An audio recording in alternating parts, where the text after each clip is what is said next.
tirer des côtes de la fédération. Ce parti-là, qui est né dans la trahison, voulait la mort de la fédération. Et on a remonté. Et aujourd'hui, on aurait pu être président du département depuis très longtemps. À 4 reprises, on a tenu notre ami Jacques Gillot. Avec un coup de poignard dans le dos qu'on a reçu. Mais c'est ça. On a dit ADN à you. Combien de collèges as-tu fait? Pourquoi les routes sont comme ça? Pourquoi tu as supprimé l'aide à l'accompagnement de nuit? Pourquoi les personnes ont 4 heures de trucs ménagers? Pourquoi les EHPAD sont à 4 000 euros, 3 800 euros par mois? Pourquoi les crèches ferment? Pourquoi les cartes, il faut attendre 3 heures pour avoir un car? C'est ça être de gauche? Vous êtes la fausse gauche. Comment un dictateur peut-il, après 11 ans, avoir perdu presque personne, si ce n'est ce dernier candidat 41e sur la liste? Tous ils sont là. Comment celui qui est un parfait démocrate, son premier adjoint s'en va?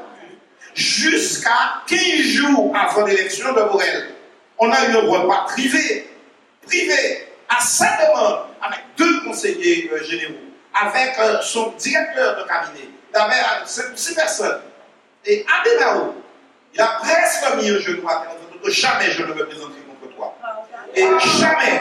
Et il a dit partout, il a dit à Borel, il a dit partout.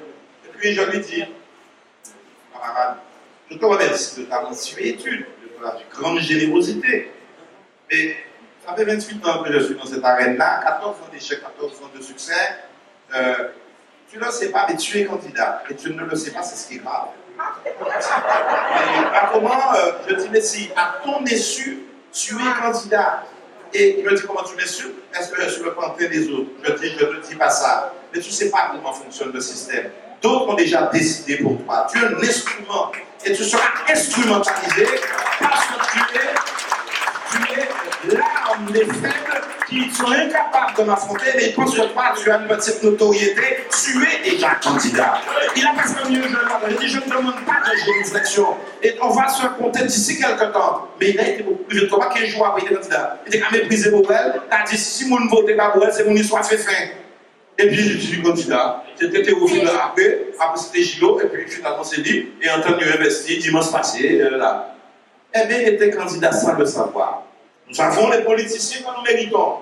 Nous disons qu'ici, nous aimons la fin de Jumania, parce que là, on voit un petit peu bon, il faut nous mettre les rails. Oui, monsieur Arrougon, monsieur pas bon, nous disons sacré, nous disons tape dans le dos, nous disons nous bon, nous disons nous techniquement bon, mais en même temps, il faut être constamment à faire de la calinothérapie.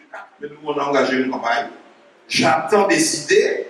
Je n'attends pas qu'on parle du prénom de mon épouse, ni de son origine indienne. Je n'attends pas c'est pas le problème. J'ai toujours jusqu'ici refusé de répondre. Vous voyez, j'évite de nommer les noms, même si je donne les fonctions. J'évite ça. Je tente une campagne d'idées et de projets. Projet contre projet.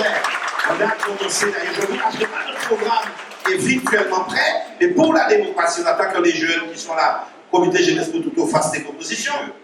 La Guadeloupe a besoin de discipline, et je veux dire mieux, puisqu'on veut être le dictateur, la Guadeloupe a besoin d'autorité.